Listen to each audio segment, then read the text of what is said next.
Assalamualaikum warahmatullahi wabarakatuh dan selamat petang. Okey, untuk hari ni kamu tengok kepada video yang cikgu dah send ni, kamu boleh klik dekat link tu, kemudian kamu boleh tengoklah dekat video ni cikgu dah terangkan pembelajaran kita yang minggu lepas dan juga yang minggu ni. Jadi lepas sahaja kamu dengar penerangan ni, kamu akan menjawab kuis. Cikgu dah sediakan dekat kamu kuis, jadi kamu boleh jawab kuis. Kemudian nanti cikgu tengoklah kamu punya markah berdasarkan kuis tu ke tahap kefahaman kamu. Jadi tajuk ni kamu dah pun belajar, kita cuma nak ulang kaji. Maksudnya kita nak refresh balik, kita nak kamu ingat balik apa yang kamu dah belajar dalam bab 1 dan juga bab 2 ni. Dan untuk hari ni cikgu terang bab 1 dululah, jadi kita akan ulang kaji tentang bab 1. Okey, faham? Lepas dengar penerangan ni, kamu dikehendaki untuk jawab kuis.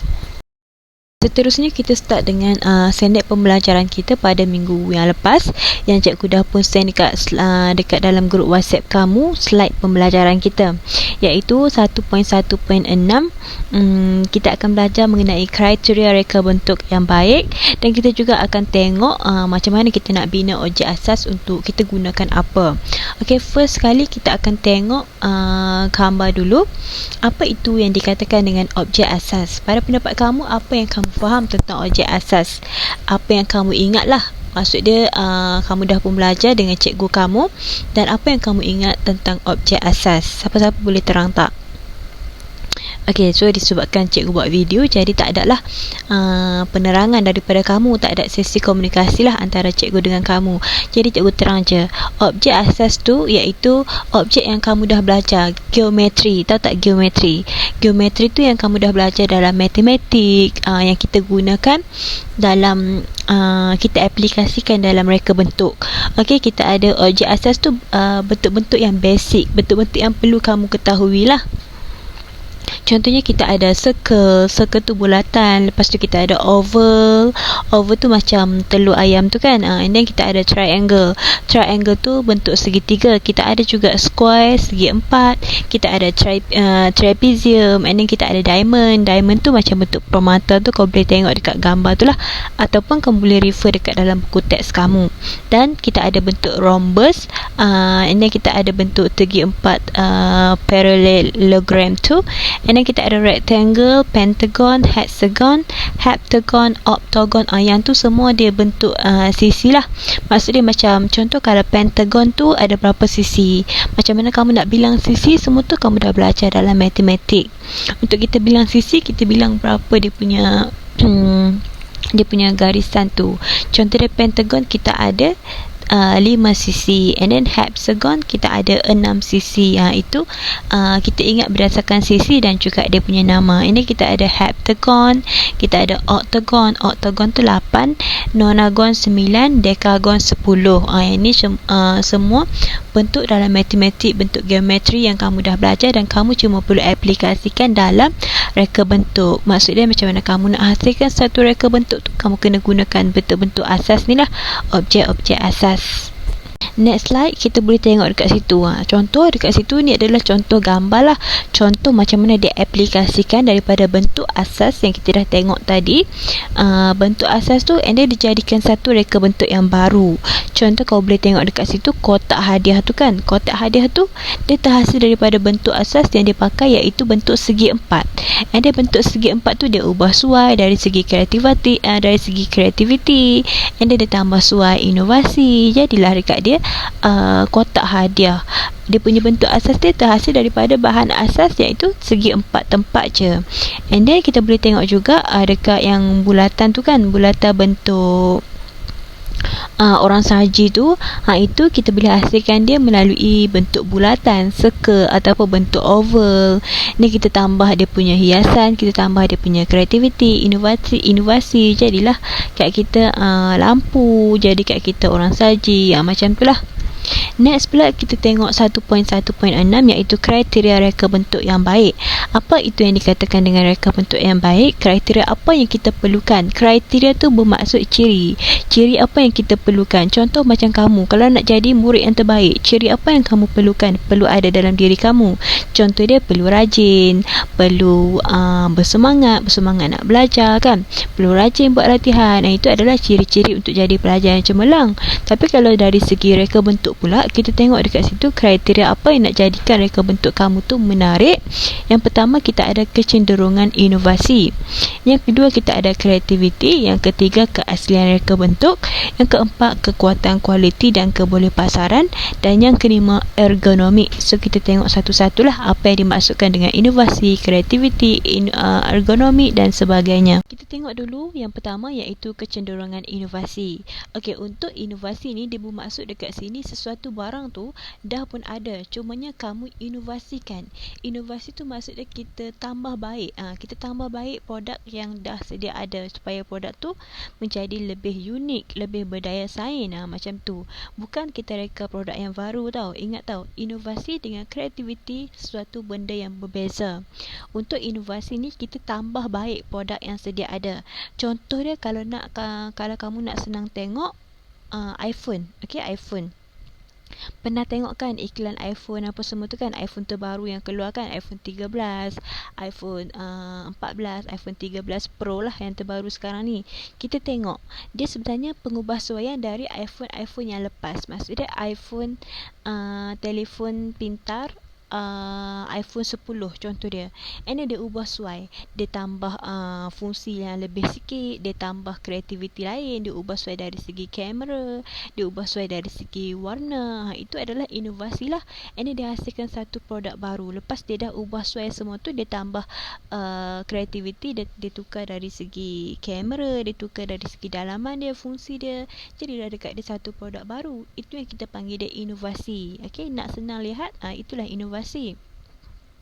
Contoh dia, kita tengok dekat situ dia bagi gambar sofa. Okey, sofa tu yang asas dia, bentuk asas dia dua yang dekat atas tu. Maksud dia kita boleh duduk sofa yang macam biasalah. And then dia ubah suai pula sofa tu. Dia jadikan 2 in 1. Maksud dia satu boleh duduk macam biasa, satu lagi kita boleh buat jadikan dia katil. Itu adalah idea lah. Nanti kamu pun kena cari idea lagi untuk kamu hasilkan produk yang baru lah. Macam tu. Itu dari segi inovasi, idea kamu, inovasi kamu. Dan contoh dia beg sekolah. Dulu-dulu kita pakai beg sekolah yang tak ada roda kan, beg sekolah yang cuma ada tali dekat belakang tu je. Lepas tu inovasikan pula jadi beg roda yang ada jadi beg roda lah. Dia ada roda, dia ada tempat pemegang. So senang lah, tak payah kita nak galas-galas berat kan, buku banyak. Itulah inovasi, memudahkan orang. Kedua, kita tengok pula dari segi kreativiti.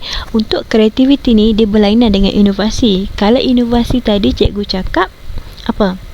Cikgu cakap produk yang dah sedia ada kita tambah baik kan. And then untuk kreativiti ni pula kita reka satu produk yang baru. Maksudnya produk tu tak ada lagi, tapi kita reka berdasarkan kreativiti kita. Itu adalah kreativiti. Untuk inovasi tadi produk yang dah ada, cuma kita tambah baik. Untuk kreativiti ni kita reka satu produk berdasarkan bahan-bahan terpakai, tak kisahlah bahan-bahan apa pun, tapi berdasarkan idea kita sendiri. So kiranya kita tak ikut idea orang lain. Macam tu. Dia merupakan satu idea baharu. Maksud dia benda tu benda yang baru, tak wujud lagi. Contoh dia kalau macam kamu nak buat nak reka tudung kan, nak reka kamu punya jenama sendiri, kamu kenalah buat satu tudung yang tak boleh ikut orang lah. Kita kena buat corak kita sendiri, kain kita sendiri. Macam tu. Tak boleh kita ikut produk orang lain, sebab itu adalah jenama kita sendiri. Kreativiti kita, hasil kita. Contoh dia dekat situ, dia buat kreativiti gunakan bahan-bahan terpakai. And then dia pakai sarang telur tu kan. Kalau kamu beli telur dekat pasar raya kan, kamu dapat sarang tu. Sarang tu dia buat frame, dia letak cermin. Yang dekat sebelah dia tu dia pakai cawan cup tu, cup plastik tu. Ataupun kamu boleh pakai juga apa-apa je yang berbentuk gegelung tu. Ini kamu boleh buat hiasan. Itu adalah kreativiti lah. Kreativiti, setiap orang ada kreativiti masing-masing, ada idea masing-masing. ketiga ni iaitu keaslian reka bentuk. Keaslian reka bentuk ni dia adalah sesuatu yang mempunyai unsur simbolik, emosi, estetika. Estetika tu maksud dia sesuatu yang mahal, sesuatu yang bersejarah lah macam tu. And then dia tidak meniru produk yang sedia ada. Itu adalah keaslian reka bentuk lah. Maksud dia kalau kamu pergi suatu kawasan tu, dia ada satu simbolik dia, trademark dia, macam tu. Kita nak ingat benda tu, dia mesti ada satu trademark lah, macam tu, satu logo, macam tu. Itu adalah keaslian reka bentuk lah. Dari segi contoh, kalau kita pergi Langkawi kan, Langkawi terkenal dengan apa, macam tu, terkenal dengan burung helang. So kalau kita pergi Langkawi tak ambil gambar dekat burung helang tu, kira macam tak lengkap lah kan. Itu adalah dari segi keaslian reka bentuk lah. Kalau kita pergi Melaka, kita pergi ziarah tempat-tempat perang kan, itu adalah reka bentuk, keaslian reka bentuk sesuatu kawasan. Dia tak boleh meniru produk yang sedia ada. Sama juga dari segi produk, macam tu. Kalau kamu buat produk, contohnya kamu nak buat seluar jean, kamu tak boleh lah ikut produk seluar jean yang dah ada, Levi's kan, Nike, tak boleh ikut lah. Kita kena pakai jenama kita sendiri, tak boleh tiru orang. Dan dia kena ada nilai-nilai estetika lah, maksud dia nampak mahal, benda tu nampak mewah, macam tu. Next, untuk reka bentuk ni juga dia perlulah mempunyai kekuatan kualiti dan kebolehpasaran. Maksud dia dekat sini, reka bentuk yang kamu hasilkan tu perlu ada ciri-ciri kekuatan dia. Dia kuat dan dia tidak mudah rosak. Contoh dia, kalau kamu nak buat perabot, pasti pakai kayu-kayu yang mahal lah, kayu-kayu jati. Contoh dia kan, perabot kayu kan, nak buat sofa, kenalah pakai, pastikan sofa kamu tu tahan. So kena pakai produk-produk yang ternama lah, yang mahal lah. Tak boleh lah buat yang macam simple-simple, macam pakai kayu biasa je. Nanti produk kamu tu mudah rosak. Bila dia mudah rosak, dia punya kebolehpasaran dia tu tak boleh lah dipasarkan jauh, tak boleh jual dengan harga yang mahal, macam tu. So kita kena tengok jugalah dari segi ketahanan dia. Kalau kita nak buat kerusi plastik pun tu, contoh dia bagi tu, kerusi plastik tu mesti kuat, mesti tak mudah rapuh. Bila orang duduk pun dia tak pecah, macam tu. Contoh katil tu pun sama juga, kena guna kayu-kayu yang kukuh. Tambah-tambah lagi katil tu katil yang bertingkat pula kan. So next kita tengok nombor 5 adalah ergonomik. Untuk ergonomik ni dia adalah dari segi keselesaan kita. Maksudnya kita nak reka suatu benda tu, pastikan dia mesra alam, pastikan dia selesa, pastikan dia mudah dibawa, macam tu. Contoh kalau orang nak reka handphone kan, telefon, pastikan dia mudah dibawa, dia tak tebal, tak berat, macam tu. Itu dari segi keselesaan. Kalau dari segi peralatan pula, contoh dia kerusi, tengok tu sebelah tu dia kerusi yang keras kan, dia sakit pinggang. Kalau kita nak buat kerja lama, kita nak duduk lama, tak boleh lah dia jadi sakit pinggang, lenguh, sakit belakang kan. So kita kena reka sesuatu yang mempunyai ciri-ciri ergonomik lah, mempunyai keselesaan. Next kita pergi kepada 1.1.7, iaitu macam mana kita nak bina objek asas tu. Untuk membina objek asas ni, kita ada beberapa teknik dan kita ada 4 teknik. Yang pertama kita tengok dari segi teknik pembinaan objek. Kita ada A, pembenaman. Pembenaman tu maksud dia macam mana kita nak benamkan objek kita tu. Pembenaman tu dia akan berlaku bila objek asas dimasukkan ke dalam objek yang lain. Untuk dia, maksud dia dekat sini, bila kita nak reka bentuk sesuatu yang baru, kita kena pakai objek asas kan, macam cikgu cakap tadi. Contoh objek asas, kita ada circle, kita ada 4 segi, and then 4 segi itulah kita akan masukkan objek lain. Itu kita panggil dia pembenaman, tambahan objek lain lah. And then yang kedua, kita ada juga teknik pembuangan. Pembuangan tu maksud dia kita buang sikit. Contoh dia macam 4 segi, kita belah dekat tengah-tengah tu, kita cuma nak ambil sebelah bahagian je, sebelah bahagian lagi kita tak nak. Itu adalah teknik pembuangan. Untuk C pula, teknik penyatuan. Teknik penyatuan ni pula dia campurkan sekali. Maksud dia tadi kan 4 segi, kita belah dekat tengah, kita buang sebelah bahagian kan. And then penyatuan ni kita campurkan balik bahagian yang lain. Maksudnya kita campurkan balik, dia akan jadi bentuk 4 segi balik lah. Faham tak? Contoh macam kamu punya cupcake, kamu nak belah dekat bahagian tengah cupcake tu, kamu nak buang sebelah bahagian. Kamu cuma nak makan sebelah bahagian saja cupcake, sebelah bahagian lagi kamu nak simpan makan untuk malam, contoh. Okey, so sebelah bahagian yang kamu dah potong tu, jadi dia dekat situ pembuangan. Tapi Kalau contoh kata kamu nak campurkan balik cupcake yang kamu dah buang tadi, nak campurkan balik, itu jadi penyatuan. Cupcake kamu jadi sebiji balik. Faham tak? Itu adalah penyatuan. Okey, so untuk peleraian pula, peleraian tu kita buang setengah daripada objek kita tu. Contoh dia bulatan 4 segi, kita nak buang dekat mana-mana pun tak kisahlah. Kita nak buang dekat penjuru dia ke, penjuru 4 segi tu kan, kita nak kerat sikit buang, nak jadikan dia bentuk yang lain. Itu adalah kita panggil dia teknik peleraian. Okay, so next kita pergi kepada pembelajaran hari ni, iaitu kita masih lagi dalam bab 1, pengenalan kepada reka bentuk dan teknologi.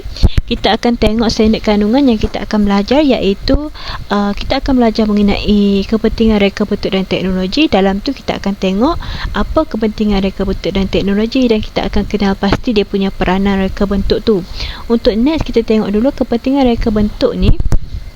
Macam yang kamu tahu, apa yang pentingnya kamu belajar reka bentuk ni? Reka bentuk ni, dia adalah satu teknologi yang amat penting dalam kehidupan kita. Maksudnya bila kamu belajar, kamu dapat tahu apa tu reka bentuk. Jadi kamu bila keluar nanti, kamu dapat hasilkan satu reka bentuk yang baru. Contoh dia, kalau kamu lelaki yang minat game, nanti kamu dapat hasilkan satu reka bentuk game yang baru kan. Bila itu adalah kelebihan lah kenapa kamu belajar reka bentuk ni. Itu kepada yang minat game. Contoh dia kalau perempuan, dia minat apa? Dia minat reka bentuk fashion contoh dia. Nanti dia akan, bila dia dah habis sekolah, dia akan hasilkan satu reka bentuk baru yang berdasarkan fashion. Ataupun kalau dia minat makanan, nanti dia akan hasilkanlah satu reka bentuk makanan. Dia boleh buka restoran, dia boleh buka hotel.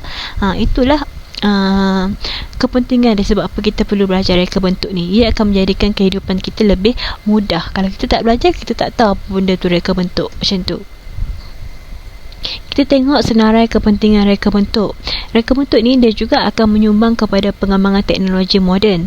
Maksudnya bila kita belajar sesuatu yang baru, kita belajar yang baru, idea kita, kreativiti kita keluarkan, kita punya idea tu, kita pakai idea kawan-kawan kamu, kita campur dengan idea orang-orang lain, kemudian kita akan dapat hasilkan satu teknologi moden yang baru.